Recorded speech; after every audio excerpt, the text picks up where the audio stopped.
Bo ag mushap himagajuk. Bo ag mushap himagajuk. Shagupa mopi woho. Nanyipi koitat gagajuit. Matamosikachgach bio ihoinat jonyandan. Shagupa mopi woho. Nanyipi koitat gagadam kachim. Matogaswa osim swuchgat. Shagupa mopi woho. Nanyipi koitat gakur. Matsuho gimo imu. Shagupa mopi woho. Nanyipi koi huagitak swa osijuit. Matakhuar bo oat. Nya. Hekaka jopi woho matroju. It's going to rain. Someone said it's going to rain. I think it is not so, because I have not yet felt the earth in the way that it holds still in anticipation. I think it is not so, because I have not yet felt the sky become heavy with the moisture of preparation.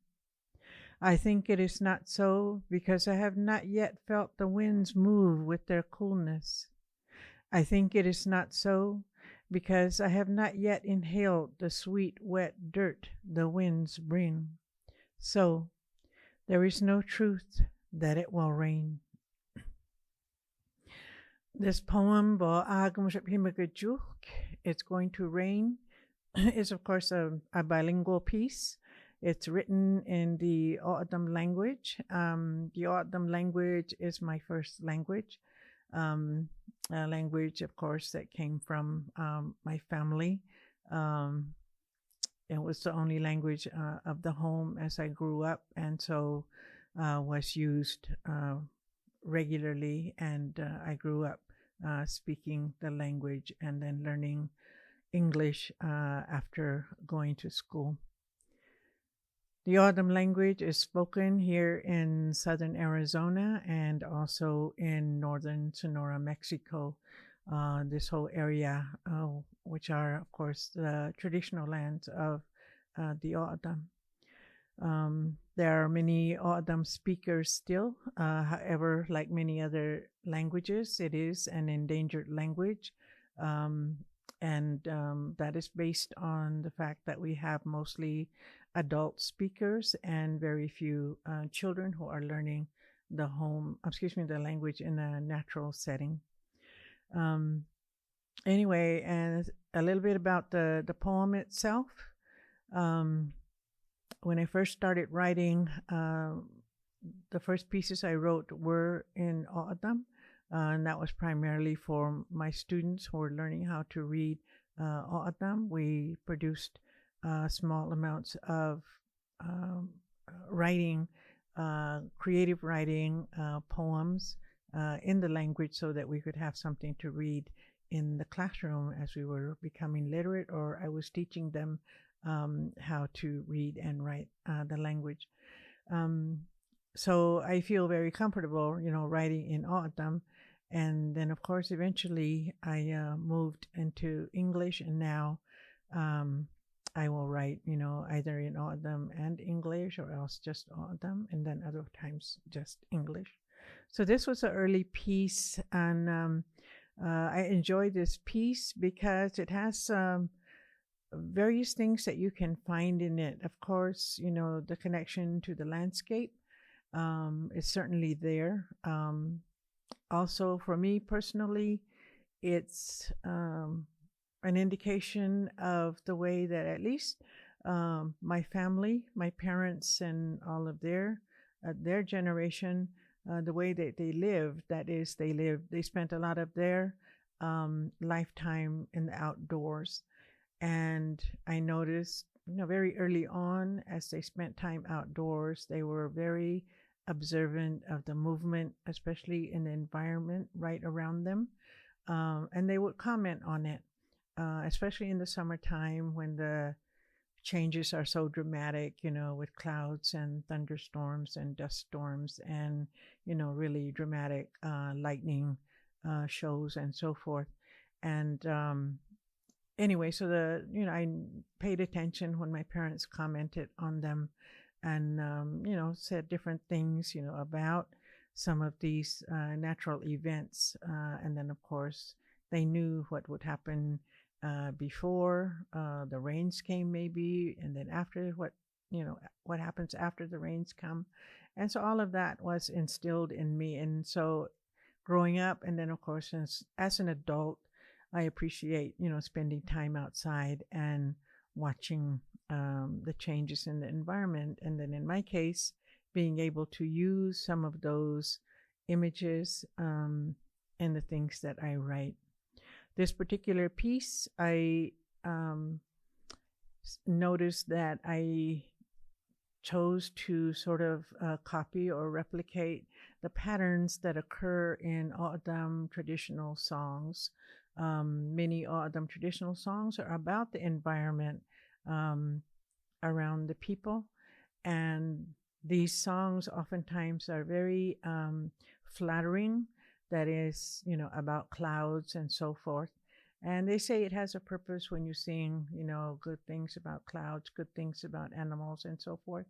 It's all beneficial to everyone, actually. And anyway, so when I understood that about O'odham songs, then it made sense to me that it could also work in poems. And so I, took advantage of that kind of style. And then, of course, obviously, songs have lots of repetition, and so this poem does that as well. And that was a very conscious act on my part about this particular piece. And so it works well in O'odham, and then luckily it also carried over into English. And so those of us that live in the Southwest, if you're only an English speaker, understanding what is the information that is in the English form, people do tend to react to it or reflect on it, and they agree. They say, yes, this is what happens just before it rains or after it rains, having spent time here in the Southwest.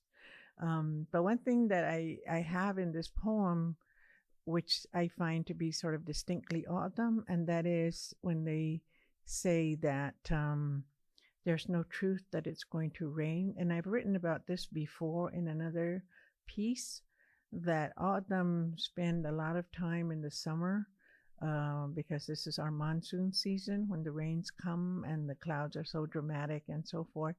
O'odham spend a lot of time watching the clouds come, over the mountains, and you never know when it's going to rain. Some of them look like they definitely will, and then they just, sort of dissipate after a while, or the rain never hits the ground. And so those are the clouds that people will say, and I used to hear my mother and my aunt say this about those kinds of clouds, that they were liars, they lied to us. And so all of them like to watch clouds and guess if it's actually going to bring rain or not. So that particular line about, no truth that it's going to rain, it comes from that experience with people who make those, kinds of claims about the rain. And then some of them pride themselves in knowing, or being able to guess without the benefit of a weather report, of course, and predicting, which clouds will bring you rain and which ones won't. Anyway, so it's you might think of it as a pastime, but of course, traditionally for all of them, it was very important, to anticipate rain. And then when you do get rain, because we are in the desert, we are a desert. And so rain is very important, whether it's during the monsoon season in the summertime, or else in the winter. We talk about small rains in the winter, late fall, early winter, are different points of rain here in the Southwest. So anyway, so this piece, I think, kind of reflects on, sort of those images, the metaphors and the usages that are in O'odham songs. And then, of course, as I said, my own personal experience, my family's experience, and the way they lived lived outdoors, and of course, the observations that they made in the summertime in waiting for the rain and in predicting rain in different ways. So anyway, so those are some of the things I want to mention about this particular piece. Thank you.